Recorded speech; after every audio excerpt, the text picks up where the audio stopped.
I want to tell you what our eternal home will be like. ನಾನು ಹಂಚ್ಕೊಳ್ಳಿಕ್ಕೆ ಇಷ್ಟಪಡ್ತೀನಿ ನಮ್ಮ ನಿತ್ಯತ್ವದ ಮನೆ ಹೇಗಿರುತ್ತೆ ಅಂತ.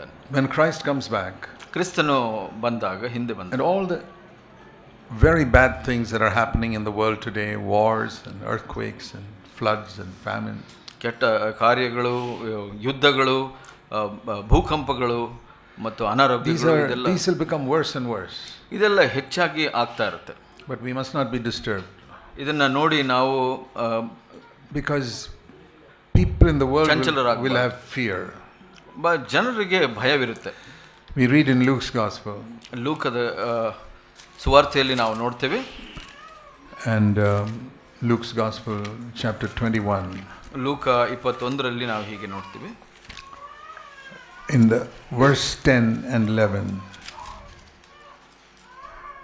21:10-11ರಲ್ಲಿ ಹೀಗೆ ನೋಡ್ತೀವಿ. Nation will rise against nation, kingdom against kingdom. There will be great earthquakes, plagues, famines, many terrors and signs from heaven. ಜನಕ್ಕೆ ವಿರೋಧವಾಗಿ ಜನವು, ರಾಜ್ಯಕ್ಕೆ ವಿರೋಧವಾಗಿ ರಾಜ್ಯವು ಏಳುವು ಮತ್ತು ಭೂಕಂಪಗಳಾಗುವವು, ಅಲ್ಲಲ್ಲಿ ಬರಗಳು, ಉಪದ್ರವಗಳು ಬರುವವು. And verse 17, you will be hated by everybody because of my name. ಇದಲ್ಲದೆ ನನ್ನ ಹೆಸರಿನ ನಿಮಿತ್ತ ನಿಮ್ಮನ್ನು ಎಲ್ಲರೂ ಹಾಗೆ ಮಾಡುವರು. But Jesus said, when these things happen, ಯೇಸು ಸ್ವಾಮಿ ಹೇಳಿದ್ರು, ಇದೆಲ್ಲ ನಡೆಯುವಾಗ we must lift up our head, ನಮ್ಮ ತಲೆಗಳನ್ನು ಎತ್ತಿ, because it is an indication that Christ is coming back.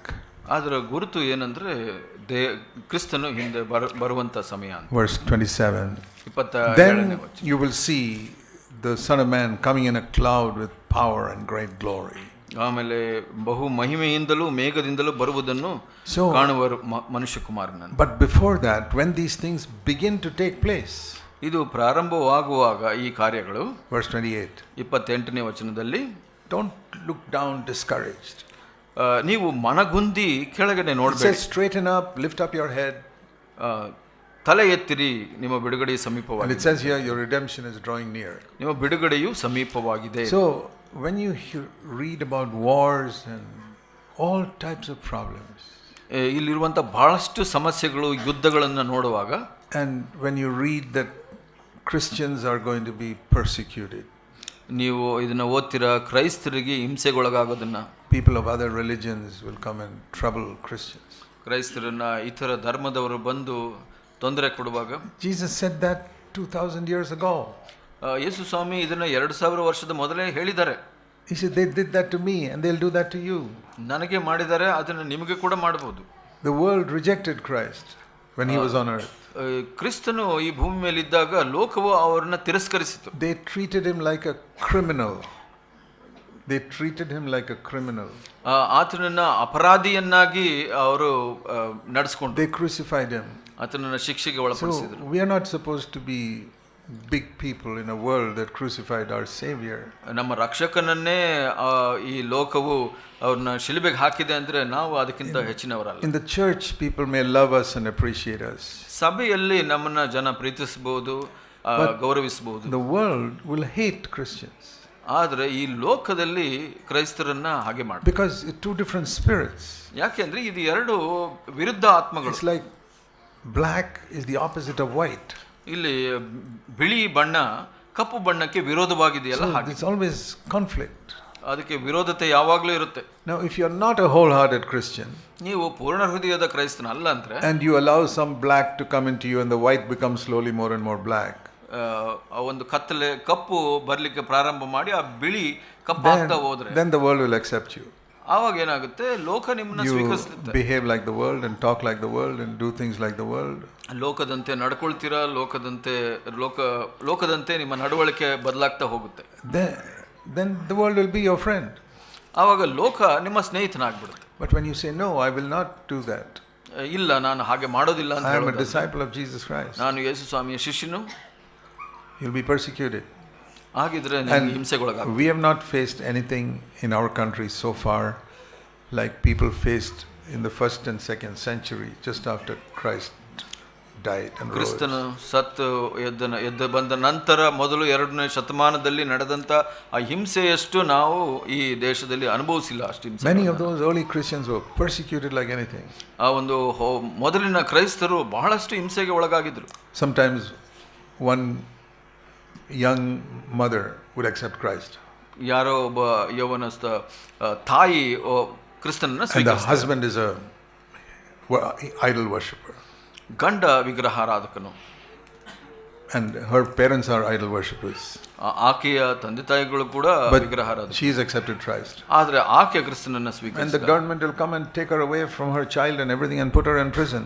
ಆಕೆನ ಆ ಮಕ್ಕಳಿಂದ ಕುಟುಂಬದಿಂದ ತೆಗೆದುಕೊಂಡು ಹೋಗಿ ಸೆರೆಯಲ್ಲಿ ಹಾಕ್ಬಿಡ್ತಾ ಇದ್ರು. And torture her. ಆಕೆಗೆ ಹಿಂಸೆ ಕೊಡ್ತಾ ಇದ್ರು. And even old people. ವಯಸ್ಸಾದವರನ್ನ ಕೂಡ. I heard of one Christian who was a disciple of the Apostle John. ಅಪೊಸ್ತಲ ಯೋಹಾನನ ಒಬ್ಬ ಶಿಷ್ಯನಾಗಿದ್ದ ಒಬ್ಬ ದೈವಿಕ ವ್ಯಕ್ತಿ. His name was Polycarp. ಪಾಲಿಕಾರ್ಪ್ ಎಂಬಂತ When he, from a very young age, he had loved Jesus and given his heart to him. ಬಹಳಷ್ಟು ಯೌವನಸ್ಥ ವಯಸ್ಸಿನಿಂದ ಯೇಸು ಸ್ವಾಮಿನ When he was ಪ್ರೀತಿಸಿದ. 85 years old and he was a Christian leader, they arrested him. ಅವನು ಒಂದು ಕ್ರೈಸ್ತ ನಾಯಕನಾಗಿದ್ದನು. ಸುಮಾರು ಒಂದು 87 ವರ್ಷಗಳಾಗಿದ್ದಾಗ. And they would take him before the magistrate, the judge. ಅಲ್ಲಿ ಒಂದು ನ್ಯಾಯಸ್ಥಾನದ ಮುಂದೆ ಕರೆದುಕೊಂಡು ಹೋದ್ರು. And the thing they would say is, say that Caesar, which is the name of the king there, Caesar is Lord. ಅಲ್ಲಿದ್ದಂಥ ರಾಜನ ಹೆಸರು ಸೀಸರನ್ನು ಅಂದ್ಬಿಟ್ಟು ಆ ಸೀಸರನ್ನು ಕರ್ತನು ಅಂತ ಹೇಳು. This man said, Jesus is Lord. ಇಲ್ಲ, ಯೇಸು ಸ್ವಾಮಿ ಕರ್ತನು ಅಂತ ಹೇಳಿದನು. Yes, if you say that, we'll kill you. ಆ ಥರ ಹೇಳಿದ್ರೆ ನೀನು ಸಾಯಿಸ್ಬಿಡ್ತೀವಿ ಅಂತ ಹೇಳಿ. Say Caesar is the king, is Lord. ಆ ಸೀಸರನ್ನು ಕರ್ತನು ರಾಜನು ಅಂತ ಹೇಳು ಅಂತ ಹೇಳ್ತಾ ಇದ್ರು. He said no. ಇಲ್ಲ ಅಂತ ಹೇಳಿದ್ರು. And he said, see, more than 80 years I've served my Savior. ಆತನು ಹೇಳಿದನು 80 ವರ್ಷಕ್ಕಿಂತ ಹೆಚ್ಚು ಸಮಯ ನಾನು ಕ್ರಿಸ್ತನನ್ನ ಸೇವೆ ಮಾಡಿದ್ದೀನಿ. He's only done good to me. ಆತನು ನನಗೆ ಒಳ್ಳೆಯದನ್ನೇ ಮಾಡಿದ್ದಾನೆ. How can I deny him now? ಇವಾಗ ಆತನನ್ನು ಹೇಗೆ ತಿರಸ್ಕರಿಸಿ? Caesar is Lord. No, Jesus Christ is Lord. ಯೇಸು ಸ್ವಾಮಿ ರಕ್ಷಕ. I will not say Caesar is Lord.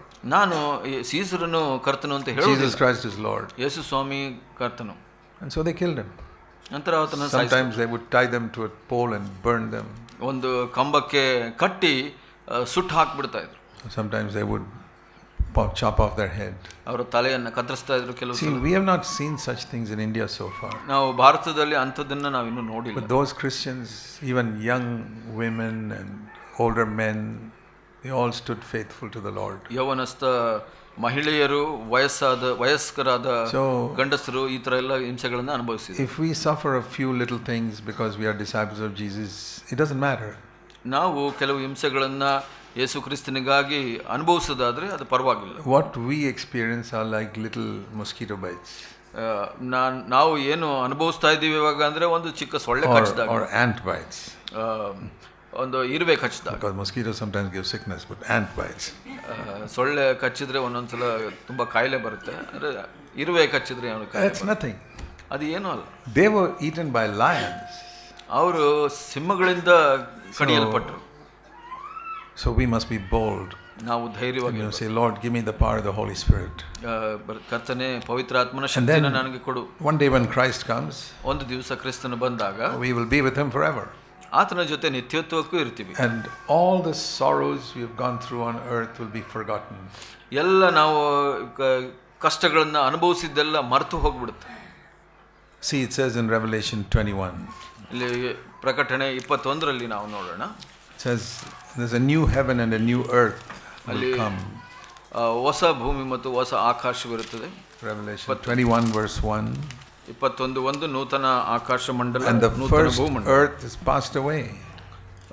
ಇಲ್ಲಿ ಮೊದಲಿದ್ದಂಥದ್ದು ಕಳೆದು ಹೋಯಿತು. And in the new earth there won't be any sea.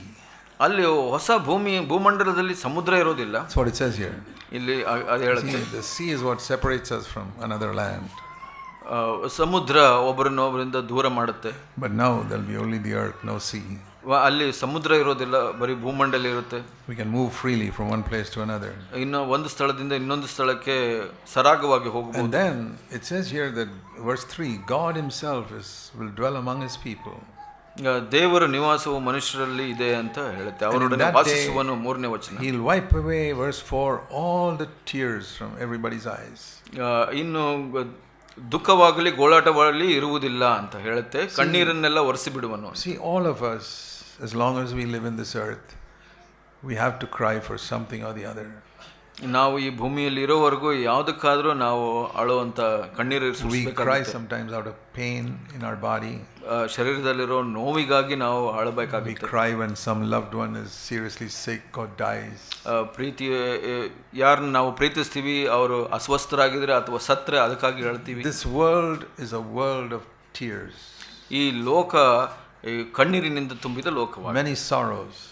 ಬಹಳಷ್ಟು And ಕಣ್ಣೀರು, it's not only ದುಃಖ. poor people, rich people also have many tears.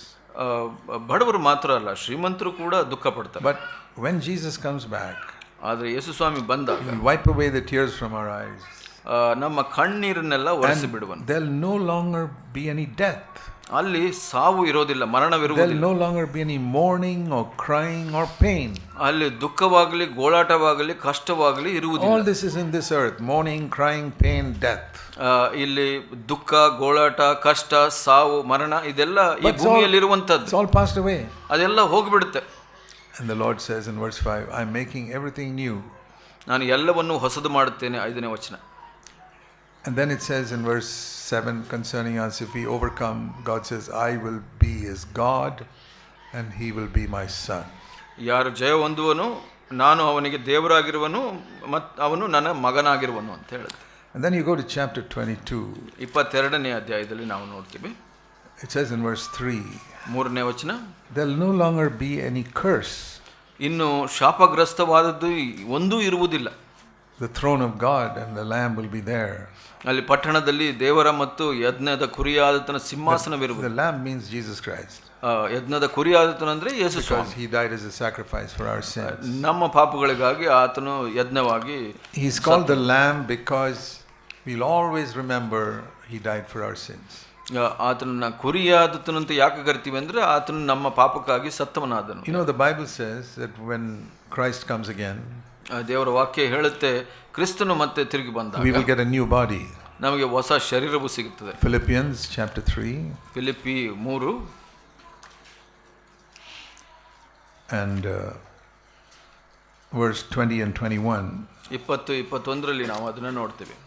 Our citizenship is in heaven, from which we eagerly wait for our Savior, the Lord Jesus Christ. ಯೇಸು ಕ್ರಿಸ್ತನ ಅಲ್ಲಿಂದ ರಕ್ಷಕನಾಗಿ ಬರುವುದನ್ನು ಎದುರು ನೋಡುತ್ತಾ ಇದ್ದೀವಿ. ಪರಾಕ್ರಮಶಾಲಿಯಾಗಿ ನಮ್ಮನ್ನು ದೇಹವನ್ನು ರೂಪಾಂತರಿಸುವನು ಅಂತ ಅಂದ್ಬಿಟ್ಟು. And then when he comes, ಆತನು ಬಂದಾಗ verse 21, he will change our body of our humble state into the body of his, like the body of his glory. So ಅವನು ಬಂದಾಗ ದೀನಾವಸ್ಥೆಯುಳ್ಳ ನಮ್ಮ ದೇಹಗಳು ರೂಪಾಂತರ ಪಡಿಸಿ ಪ್ರಭಾವವುಳ್ಳ ತನ್ನ ದೇಹದ ಸಾರೂಪ್ಯವನ್ನಾಗಿ ಮಾಡುವನು. You remember when Jesus rose up from the dead?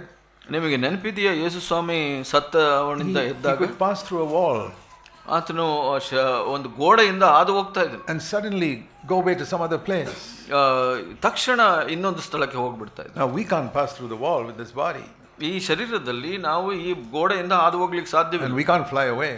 ನಾವು ಹಾರಿ ಹೋಗ್ಲಿಕ್ಕೆ ಸಾಧ್ಯವಿಲ್ಲ. We have to walk. ನಾವು ನಡೆದು ಹೋಗ್ಬೇಕು. But the new body that we'll get when Jesus comes back, ಯೇಸು ಸ್ವಾಮಿ ಮತ್ತೆ ಬಂದಾಗ ನಮಗೆ ಸಿಗುವಂತ ಹೊಸ we'll be ದೇಹ, able to fly, we'll be able to pass through walls, ಗೋಡೆಯನ್ನು ಹಾದು ಹೋಗ್ಬೋದು, ನಾವು ಹಾರಿ ಹೋಗ್ಬೋದು, and we'll never get sick. ನಾವು ಯಾವತ್ತೂ ಕಾಯಿಲೆ ಬರೋದಿಲ್ಲ. There'll be no blood in that body. ಆ ಶರೀರದಲ್ಲಿ ರಕ್ತನೇ ಇರೋದಿಲ್ಲ. It'll only be flesh and bones. ಮಾಂಸ ಮತ್ತು ಮೂಳೆ ಇರುತ್ತೆ. And all sicknesses will be taken away. ಎಲ್ಲ ಒಂದು ಕಾಯಿಲೆಗಳು, ಅಸ್ವಸ್ಥತೆ ತೆಗೆಯಲ್ಪಡುತ್ತೆ, ರೋಗಗಳು. You won't recognize me when you see me there. ಅಲ್ಲಿ ನೀವು ನನ್ನನ್ನು ನೋಡಿ ಪರಿಚಯ ಸಿಗೋದಿಲ್ಲ ನಿಮಗೆ. You see, is this Zach Poonen? ಇವರು ಜಾಕ್ಪನನ್ನ ಅಂತ ಕೇಳಿ. His hair is black, he's not wearing glasses. And ಅಲ್ಲಿ ಸ್ಪೆಕ್ಸ್ ಹಾಕೋದಿಲ್ಲ, ಕತ್ಲೆ ಕೂದಲೆಲ್ಲ he's ಕಪ್ಪಾಗಿರುತ್ತೆ, got plenty of hair. ಇನ್ನೂ ಹೆಚ್ಚು ಕೂದಲಿರುತ್ತೆ. Because my body will be like Jesus Christ. ಯೇಸು ಸ್ವಾಮಿಯ ಶರೀರದಂತೆ ನನ್ನ ಶರೀರ, And yours also. ನಿಮ್ಮದು ಕೂಡ. I think we will recognize each other by our faces.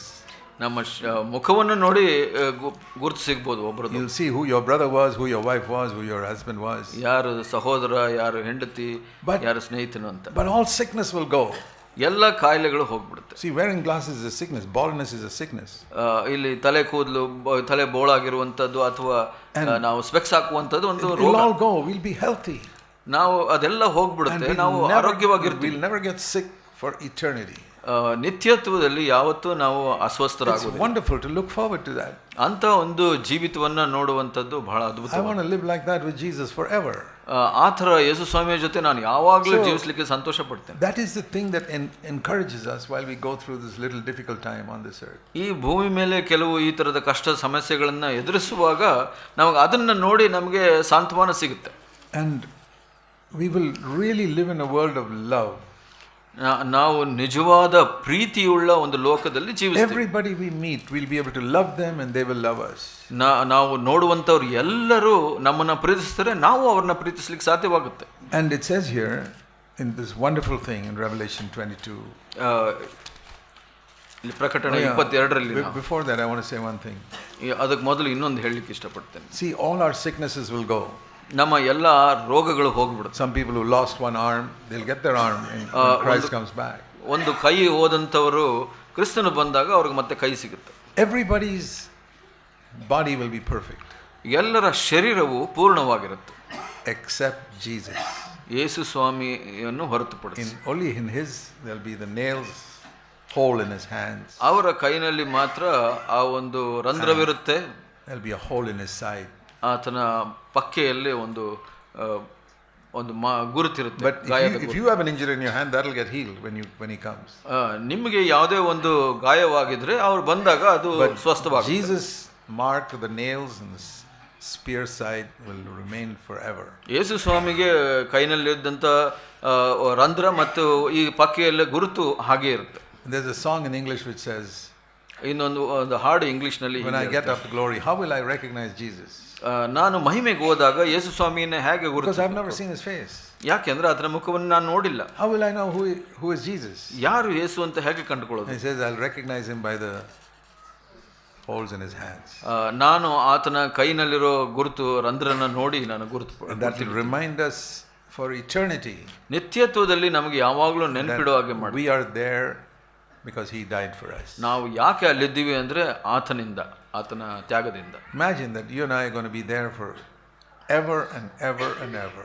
ಅದನ್ನ ಯೋಚನೆ ಮಾಡಿ ನೋಡಿ, ಅಲ್ಲಿ ನಾನು ನೀವು ಯಾವಾಗಲೂ ನಿತ್ಯತ್ವದಲ್ಲೂ ಅಲ್ಲಿ ಜೀವಿಸುವಂಥದ್ದು. So we must be faithful here for this short time. ನಾವು ಈ ಸ್ವಲ್ಪ ಸಮಯದಲ್ಲಿ ನಂಬಿಗಸ್ತರಾಗಿರಬೇಕು. See, maximum most people can live is 90-100 years, not more than that.